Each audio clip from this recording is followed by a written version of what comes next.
all of the friends that you had will tell you that. And, you'll hear all kinds of doubt and chirping and things like that of like, why would you leave this? You can make a ton of money as this, and sales is a gamble, and blah blah blah, right? All of that stuff, which it is. But at the end of the day, if I'm going to bet on somebody, it's going to be me. Mhm. And you have to develop thick skin when going into sales and entrepreneurship, especially because there's no social status attached to it Mhm. until you're successful.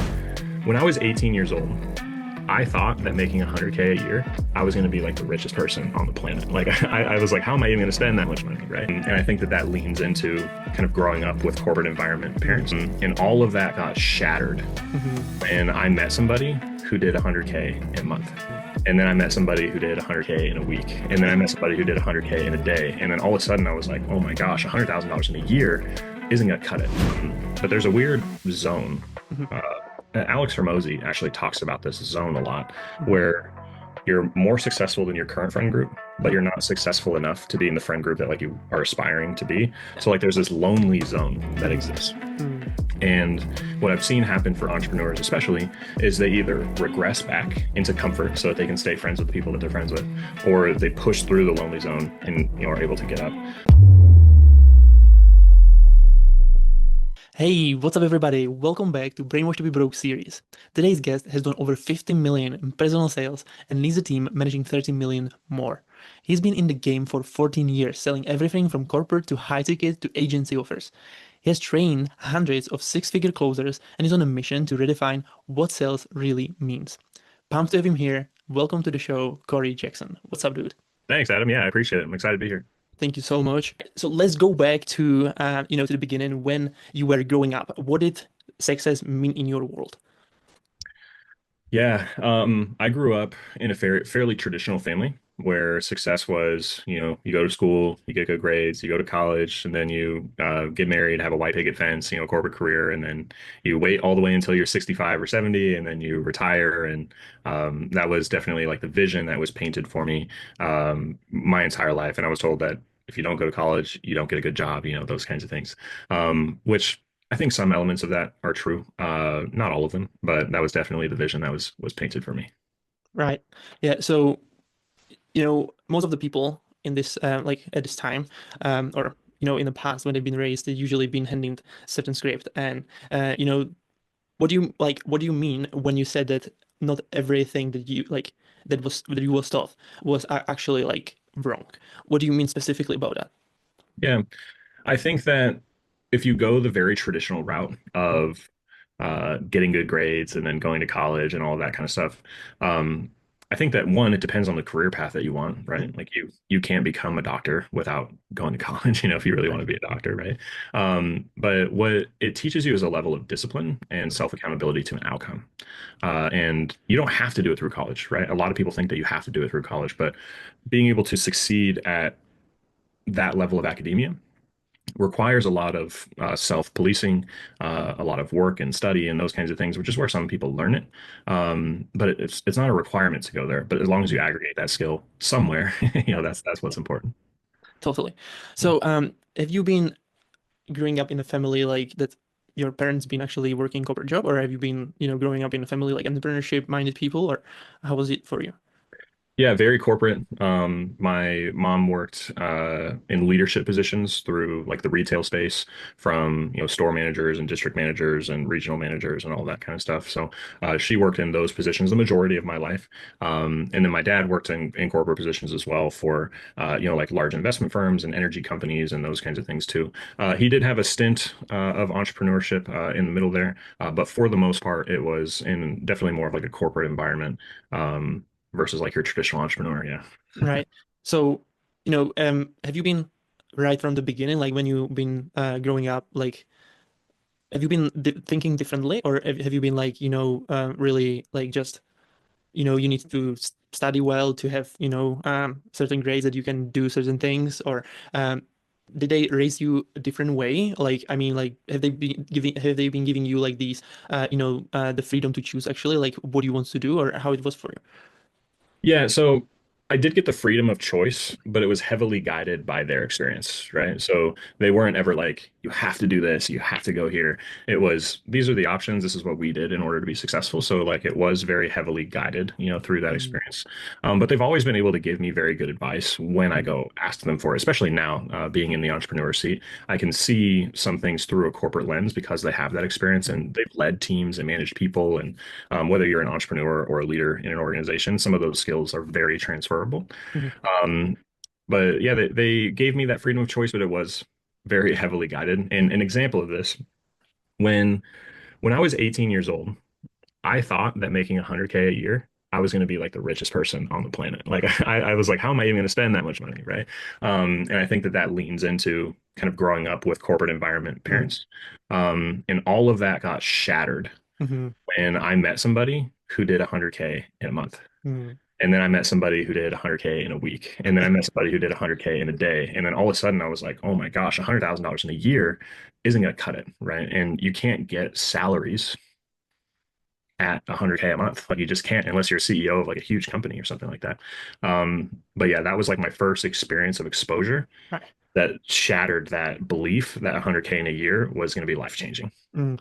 Like so many people, I think, once you said that, 100K a year, 100K a month and 100K even a week or even day, like so many people, I would say that they don't even believe that this is possible. Like, that you can make that much money in that short period of time, and especially when they work in corporate job, so well, like, what would you say to those people? Yeah, a huge mindset shift has to happen. Like it's a requirement. But I think that without exposure to the people who are doing it, those numbers just seem unfathomable. Like they can't even grasp and comprehend like how much that actually is. And because I'm in the sales space, like I can Mhm. really only speak to corporate salespeople, right? Mhm. A lot of corporate salespeople don't realize how much money they make the business versus how much money they get paid, right?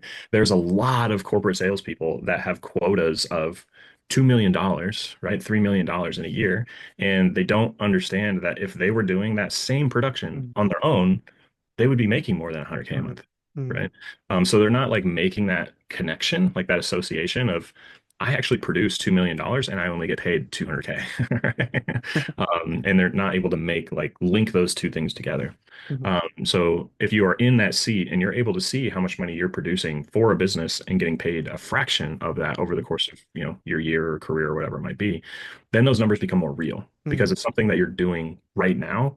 You're only just making 15K a month, Mhm. even though you're producing, north of 100,000 for the business. Totally. Yeah. So good. Yeah. When you've been handing the script, who you should become that you would be actually like validated for your parents, who they expected you to become. Yeah. I thought my whole life that I was going to be an engineer, and Mm. my my family was really excited, about the prospect of me being an Right. engineer. And that's actually what I went to school for was engineering and everything like that. And I fell out of love with it very quickly. Hmm. Luckily, though, my family was very, very supportive when I made the transition. But the people that I had to cut wasn't my family because they've Hmm. always been there for everything that I've needed. It was actually my friends. Hmm. Hmm. My friends were the people who had a significantly higher what I'm going to call like churn rate than my family members. And it's happened at different stages too. Hmm. Like when you make the first jump into entrepreneurship, there's people who are like, "Oh, you shouldn't do that. You're going to fail." Blah blah blah. Right? And you have to kind of cut those people out who are not supporting you. But every single like people want you to do well, but they don't want you to do better than them. Hmm. Yeah. So, like, as soon as I hit 20K a month and I passed all of my friends doing 10K a month, all of Hmm. a sudden it was like, right. And then I hit 50 and then 100 and then so on, right?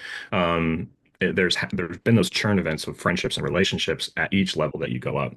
But there's a weird zone.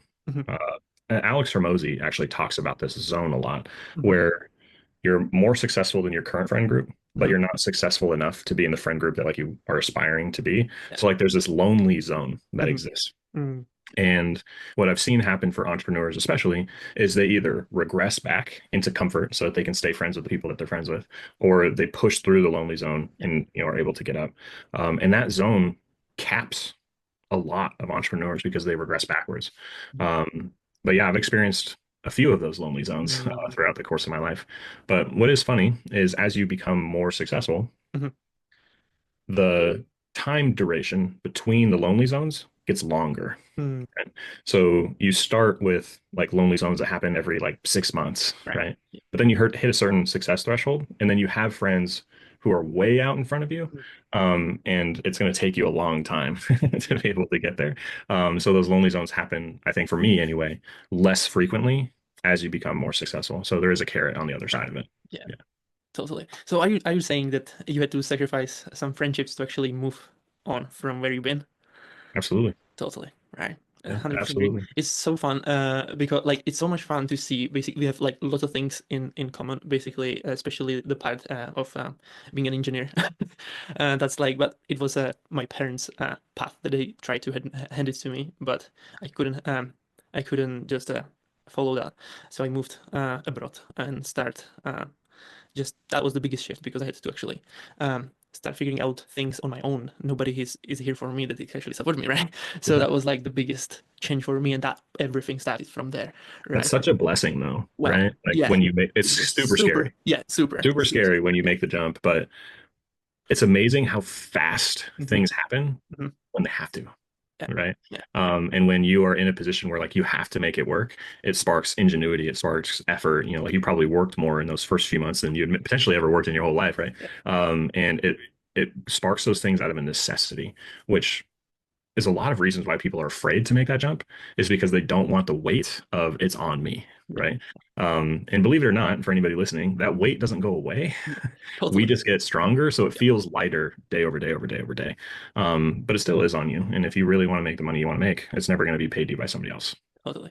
Like it was like when I moved, it was like I couldn't speak the language because in the country where I'm coming from, where I came from, is like, especially in the part, English is not like really like need to learn language. So if you would visit that part, you wouldn't like nobody speaks there. Like you wouldn't be able to communicate with anybody. So when I actually moved and made a step, it was like, oh my gosh, I don't know how to speak. I don't know where. Like I had the opportunity, like job opportunity, and the only reason I took it was because I had people from our country working here. So I mean, like okay, and but I saw that those people who actually moved here they had some issue in our country, from where I'm from, and they moved to England to actually escape from Yeah. there, right? But when I saw that, I had to just go out really fast. Like I've been there for 2 months, and then I just learned English as crazy, just getting everything like just to be able to communicate.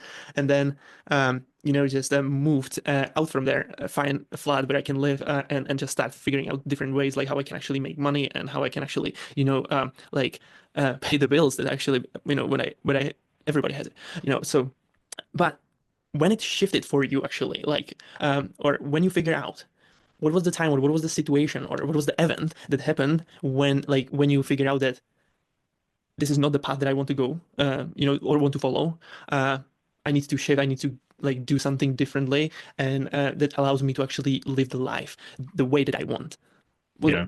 what type of event it was? Or Yeah, I had a handful of like those exposure moments, right, that I Mhm. was talking about earlier. So I really thought that first 100K a year, I was going to be Elon Musk, like I thought that that was the end all be all, like that was going to be it, right? And then I met with a senior engineer, somebody who had been at this business for like 20 years. Mm, And through the conversation, I was able to uncover that he made 250 grand a year. all right. And don't get me wrong, for like your average person, that's a lot of money, right? But after I had met people who are doing 100 grand a month and 100 grand a week and 100 grand a day, I was not going to spend 20 years somewhere to get to 250K. Like I wasn't going to do it. Because one of the things that I measure now as an entrepreneur, which started pretty much in that very moment, Mhm. was a lot of people measure return on investment, ROI. I measure return on time invested. Mm, And there is a very slight difference there. So how can I grow the fastest in the least amount of time? Which is why like I pay for mentorship and coaching and those kinds of things to shorten that learning curve so that my return on time invested can, be exponentially higher, right? So that was a big shift where when I heard that, I was like, I don't want to be an engineer. So that was like one of the biggest shifts and unlocks for me, mm. where it was like, okay, this isn't the right path. That's where I found sales, and then I worked for some startups and a big like corporate company, and So um, you went right away to the sales. Yeah, Right. immediately. All right. I had some really great mentors that I had kind of aggregated in my life. And I asked them all independently. Like Mhm. it wasn't in a group meeting, it was like sporadically throughout the course of a week. And I said, I like solving problems, but I want to have impact, income, and independence. What do you think I should do? And every single one said, you should go into sales. Literally 12 people Right. independently all said the same thing. So I was like, all right, I would be an idiot then if I didn't go into sales. So I went into sales, worked for, the startups and the agencies and the high ticket and the corporate positions and everything like that. And I was working at a very, very large agency. Mhm. Um, and a series of events happened where I had to leave the agency. Mhm. And I was like, okay, do I go get another closing job for a different agency or a different high ticket coach, or do I start? Like, I really jump out on my own. Mhm. And I elected the latter, thank goodness. I did elect to go kind of jump out on my own. I had been in sales management positions as Mhm. well for 5 or 6 years leading up to it. So at that point, it was like, okay, I know how to do this. I know how to drive impact and results for sales teams. I'm going to go open a company that does that, right? So that companies can hire me and I can help fix their sales teams. So that's what I ended up doing, and we've been doing it now for almost a year and a half. Mhm. Um, and I've got a team of 20 people now, and we work on quite a few accounts, so it's been a lot of fun. So you are saying that you basically went from uh like engineering and right away to sales. What was the reaction of your parents on that?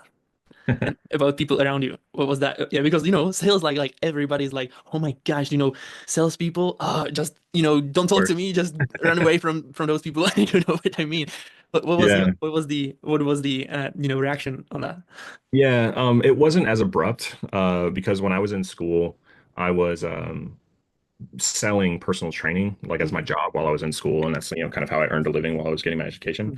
Mm-hmm. So they knew that I really enjoyed sales and I liked that aspect of the job. So it wasn't like as abrupt of a transition, but we definitely had a conversation around it, and at the end of it, they supported me going into sales. And luckily, I mean.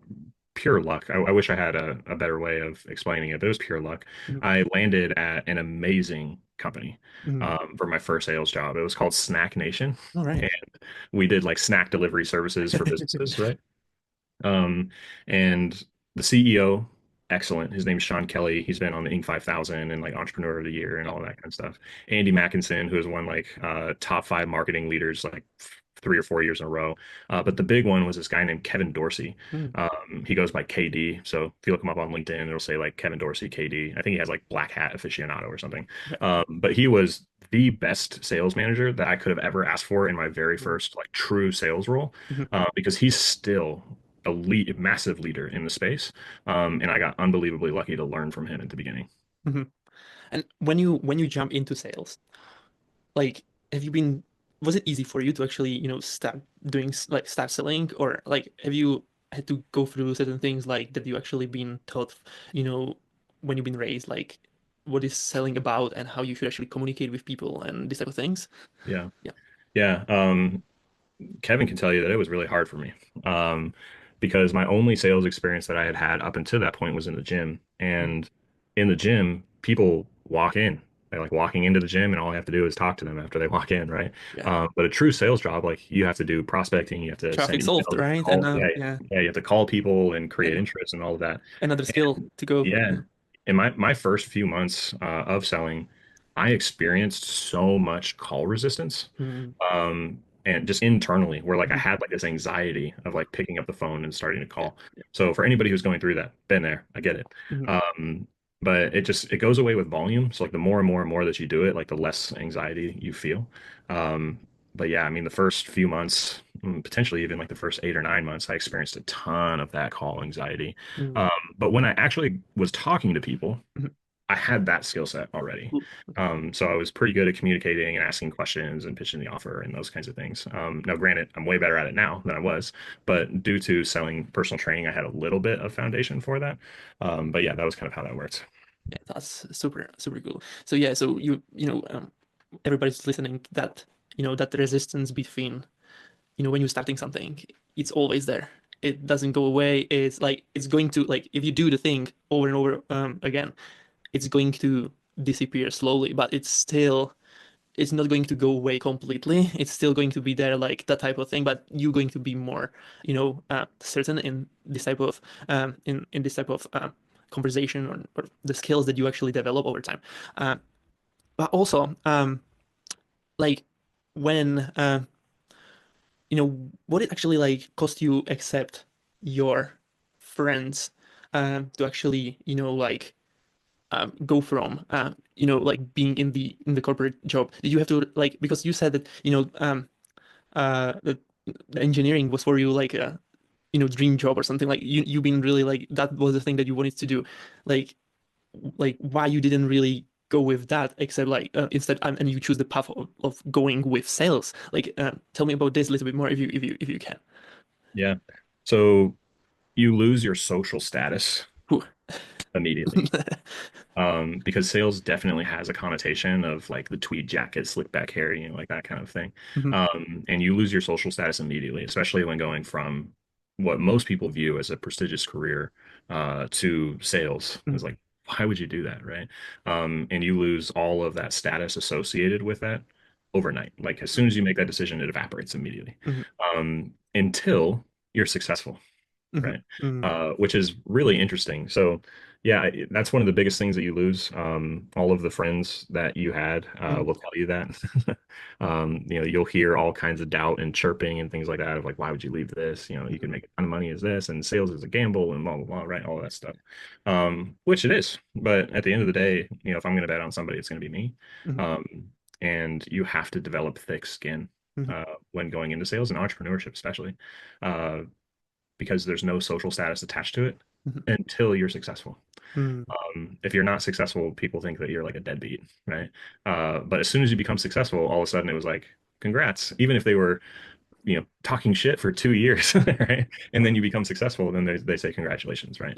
oh, Or you'll hear things like, oh, you got really lucky, or like that kind of stuff. And people want you to do well until you do better than them, and then all of a sudden hate comes from the bottom. It happens every time. So, but yeah, the social status was the biggest thing mhm. that I lost overnight making that transition. Yeah. Wow. All right, and what type of beliefs did you have to like kill what you've been still holding to actually really go and choose this path instead of that? Yeah. That's a good question. Um, it was probably ego. Mm. Ego has to die. Ooh. When you are in a prestigious career path, a doctor, a lawyer, an engineer, an accountant, whatever, you can have all the ego in the world because you feel like you somewhat deserve it. But as soon as you move into sales and entrepreneurship, you have to be a student forever. Mm. And in order for you to be a student forever, you can't have ego get in the way of I know the right thing to do, Mm. because you will not take advice from people because you think you know better. People who are way out in front of you, it's like you got lucky or what, and you'll start playing like this blame game. But sales and entrepreneurship, you have to kill your ego, or it will get shattered. Yeah, gotcha, man. So powerful. Like, was there a moment where you thought that, damn, like, I'm really free at, like right now once it started working for you? Like, was there a moment that you've been like, yes, I finally got this, and the life going to completely change? Yeah. There's a there's a quote that I think a lot of people have heard, but they don't really understand it, Mm. is comparison is the thief of joy. Um, when I like all of my friends in school, like their first careers that they got into, whether that's Mm. corporate or whatever it was, they were making 80,000, 90,000, 120,000, a year, and they were out in front of me like immediately when I made the transition into sales. Mm. Um, And sales, has a commission element to it, but you don't get commission unless you close deals, right? So I felt like this wind up period where I was like, okay, I'm learning the skill set. I'm starting to close some stuff as it comes through, but skill sets compound so much faster than raises are given. So if you can compound your skill set, Yeah. you will drastically out earn somebody Mm. over time. And the growth, at least for me, was like a hockey stick. So it was like, 50K, 60K, 70K, 100K. And then all of a sudden it was like, boom, 300K, 400K, right? And it was because of that skill compounding Right. effect. So as soon as I passed the people who I had been comparing myself to for a long time, I no longer made those comparisons. Mhm. And as soon as I stopped making those comparisons, um, I started to experience like that freedom that you're Mhm. talking about because I didn't feel like I was shackled to an expectation that I had of myself, or that my friend group or society had of me, right? So that was where I first really experienced it. And then the first time that I hit $20,000 in a month, I was like, whoa, like this is real, Yeah, right? yeah. And then as soon as I hit that, like I was addicted, right? No. And it was like, how do I get to 30? How do I get to 40? How do I get to 50?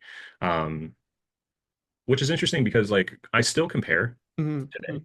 but I don't tie it to my self-worth, Mhm. Are right? you religious? Um, not really, No, no. not really. But I don't assign it to my self-worth. Mhm. Um, which is because I still see the companies that are in the same space as me who are bigger, Mhm. but I more view it as like, what are you doing that I'm not doing? What do you know that I don't know? Versus feeling like I'm not worth as much as you, right? So I don't tie it to my self-worth anymore, which has allowed me to have the attitude of abundance and Really freedom important. through that. Yeah. Totally. All right. So, what would you say to somebody who is like 5 or 10 years, uh, like where you've been? Like, what would you say to them, like, um, when it comes to like that, shift, that they are like on the fence if they should do it or not? What would you say to those people? It's a good question. Um, I think it depends who you're trying to please.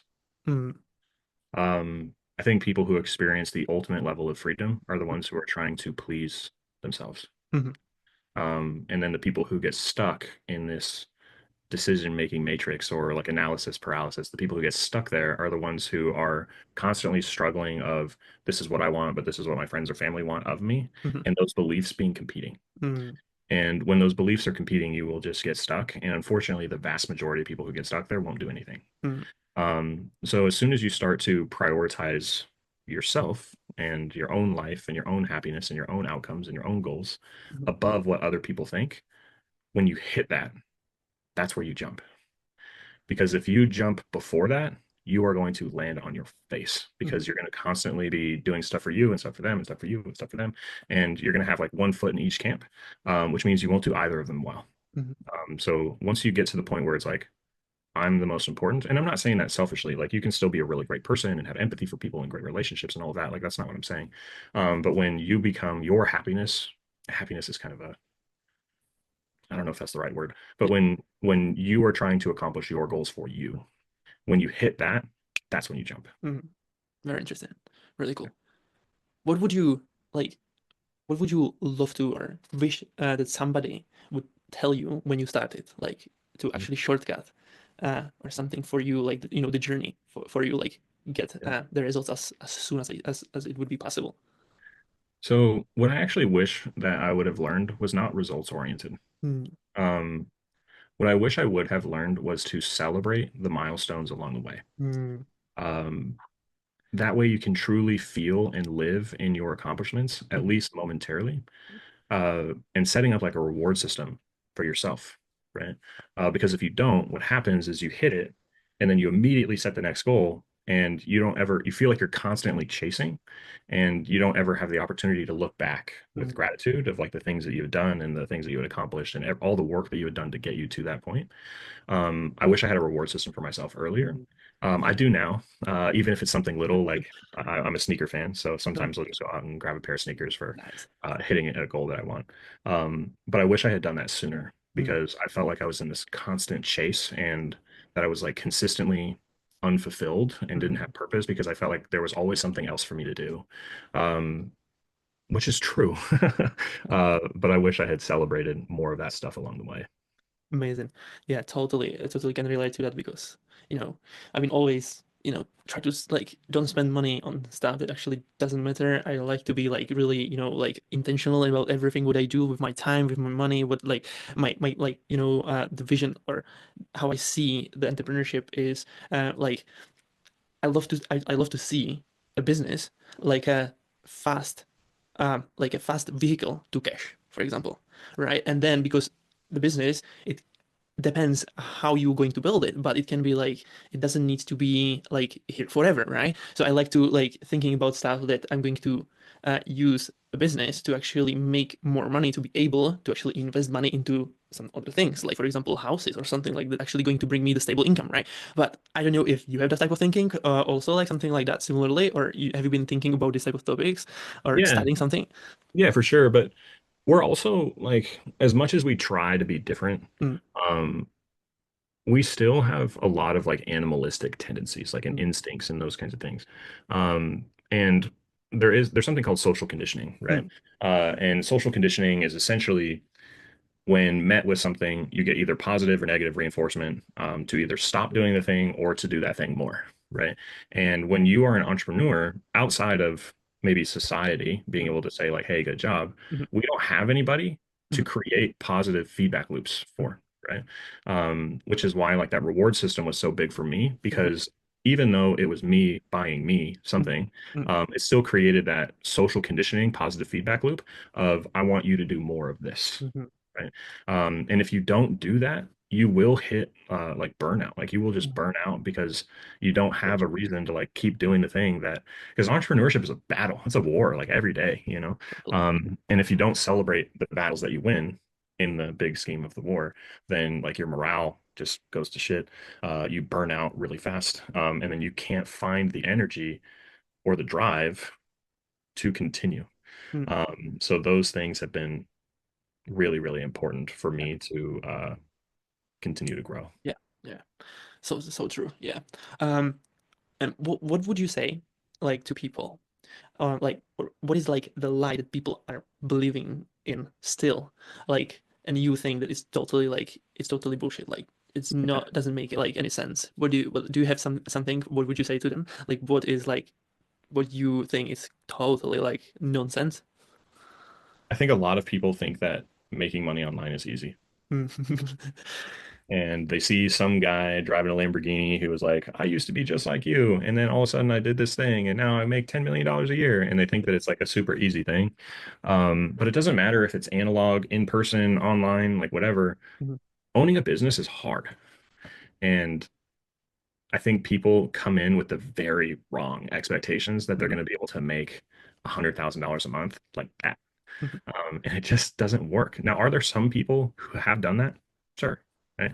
Yeah. Just like though, there's some people who have won the lottery too. Mhm, You know? But if you look at the vast majority of online businesses, they're still a business. Like it still requires you to like manage payroll and run marketing and have an operational expense, and like you still have to deliver value, and like you're going to have client churn, and people are frustrated. It doesn't matter what you do, whether it's in person or online. So I think that people think that building an online business is really easy. mhm. It's not, but fuck, it's awesome. Like if you figure it out, it's awesome. But it's not easy. Right. Do you think that people like overthink overthink things before they actually start doing stuff? Absolutely. Yeah. Absolutely. Yeah. Um, I think I heard this from Chris Williams. I think it's his name. He has a podcast called Modern Wisdom. Mm-hmm. I think that was who it's from. If not, I apologize for misquoting him in. But basically, what the how do I want to say this? He says that perfectionism is procrastination, like Yeah. in Yeah. disguise, essentially. So true. um, and don't get me wrong, like prep is important, like being prepared is super important. But you can only read a book on swimming so many times before you have to jump into the water. Mm. And you're going to learn so much more by doing stuff Hey, and failing yeah. than you will by reading a book or, Totally. trying to overanalyze it to death. So you just have to jump. And there's this great book actually called The Big Leap, Hmm. written by Gay Hendricks. Hmm. If you're kind of on the fence, read this. Hmm. It's fantastic. Amazing. All right. Super, super cool conversation. Thank you. Thank you so much. Before we wrap up, where people can find you and, even if they like just follow you or thank you for what you've been sharing, where can people find you? Yeah, you can find me two best places would be on LinkedIn. You can just type in Cory Jackson, Revenue Haven. You'll be able to find me there. And then the other place would be Instagram. Feel free to follow me on Instagram. Sales Silverback is my tag. So feel free to find me there. I do post content pretty regularly on both. Amazing. Thank you so much. That was so powerful. Um, Thank you all of you guys who are listening. And just to end up this conversation for everyone who listening, if this stirs something in you, don't just ignore it. Share it with someone who needs it. Subscribe, leave a review, and remember, you weren't born to follow the script. You were born to be free. Bye, everybody.